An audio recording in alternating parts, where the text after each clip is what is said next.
L-iskema tal-Community Work Scheme li tant qed jikkritika l-kap tal-Oppożizzjoni kienet imwiegħda fil-manifest elettorali tal-Partit Nazzjonalista għall-aħħar elezzjoni ġenerali. Manifest li kien miktub mill-istess Simon Busuttil.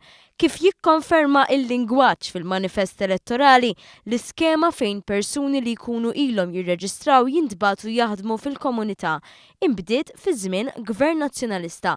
Fil-fatt f'paġna 15 fis-sezzjoni bl-isem meta tfittex ix-xogħol issibna Simon Busuttil kien kiteb hekk.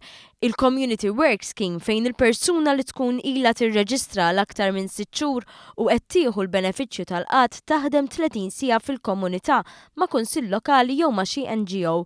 Tissaħħaħ billi jiżdied il-limitu fuq il-perjodu li fih persuna tkun tista' tipparteċipa f'din l-iskema.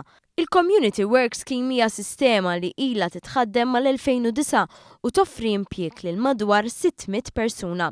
Però b'differenza minn żmien amministrazzjoni preċedenti, taħt din l-amministrazzjoni l-ħaddiema li jagħmlu parti minn din l-iskema qed jieħdu drittijiet kollha kif intitolat bil-liġi.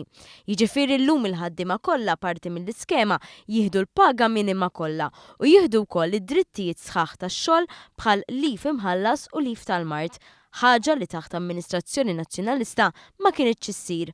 Però skont il-kap tal-Oppożizzjoni huwa issa li dawn il-ħaddiema qed jitħallsu bil-prekarjat.